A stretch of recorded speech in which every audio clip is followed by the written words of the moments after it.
Well, hey guys, welcome to part 2 of my 2018 finds. These are all the finds that I found when I was out digging with Daniel Camacho. And this is all from like old gold rush camps, old gold rush cabins, that sort of stuff. So anyways, I showed you all my bottles in part 1. So let me show you some of the metal stuff. Now, I could have kept a lot more than this.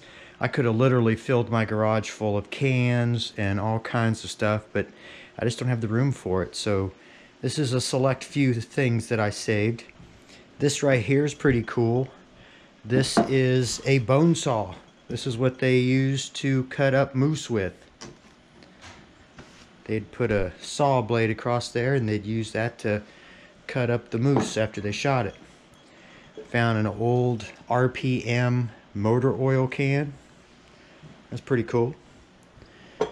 Found a couple little weird gadgets. Check this out. This thing had a handle and you would crank it. I'm thinking maybe from an old wash tub or something.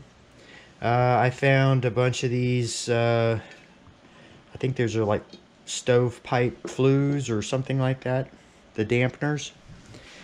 I found this old shovel, which I found many of these during the summer, and this is just the one that I kept. Found all these tobacco tins, Prince Albert, and Old English, old Lipton tea tin containers. Found all kinds of little fasteners, parts to oil lamps. Here are my 4 big horseshoes I found. Found this, it has numbers around it and it's all like brass, real heavy. Some kind of like pressure gauge. And then look how many nails I dug this year. And some of them were quite big. But yeah, look at all those nails. Just an avalanche of nails. All kinds of bottle caps and weird looking devices. Old plates. I found quite a few old plates, quite a few old cups. Those are always cool to find. Found weird things like this thing. Broke off from a wooden shaft of some sort. Have no idea what that is. Little blenders. All kinds of shotgun shells. All kinds of buckles and suspender parts. Here's a part to a door. Files. Find a lot of files, and these things are heavy duty files. These ain't light files. I mean, they're heavy. Alright, we found a bunch of old cans. Like I said, I could have filled my garage up full of old cans. I like finding these old cone tops. Those are really cool. Daniel showed me those. I found quite a few of these little medicine tins that they would put medicine in. It's kind of cool. And of course you always find the sardine tin keys where they've rolled up the tins there. And anyways, here's a part of an old tinted pair of glasses. I thought that was kind of cool. And then these old bottle openers. And it amazes me to find a light bulb that is intact. Not only the little ones, but I found this big one. You know, you find bottles that are broken. How the heck does that survive? It's crazy.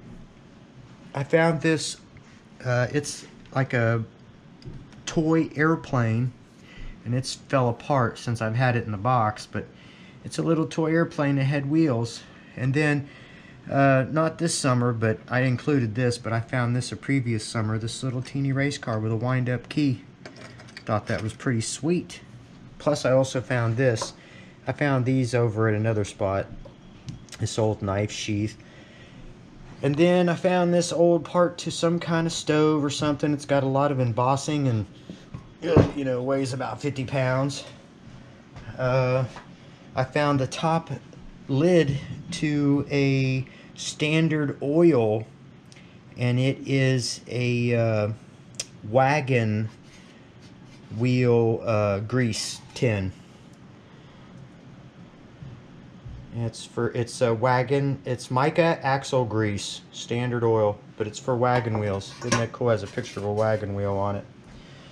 And then I found some old, like a little key. Found a bunch of light parts. This was to a padlock. The little lock came out and went like that. Little drawer pull. Found all kinds of little buttons to pants, little Levi Strauss buttons, all the little rivets. This is the closest that I came to finding a pocket watch this summer. Was finding, I guess, the back to one. So that's pretty cool.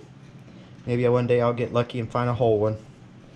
And then I found a bunch of cool old buckles. I like finding the old buckles. That's pretty sweet.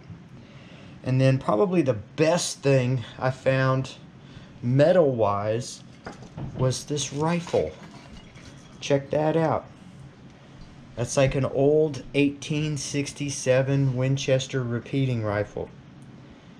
And I kind of wanted to sandblast it and kind of just restore it for display purposes. Put a stock on it. But everybody says I should just leave it like this. So I'll leave it like that. Hopefully it just doesn't rust away. But anyways, yeah. And then all kinds of little oddities.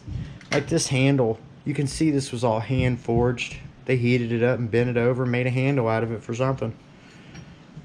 It's amazing the ingenuity these guys had back then. Alright guys, I just wanted to show you this stuff. That way I can kind of pack it away and get ready for all the new stuff I'm going to get this year. So alright, thanks for watching. I really appreciate it. If you can, like, share, and subscribe. And I hope everybody has good luck and happy hunting in 2019. Sweet! Alright, see you later.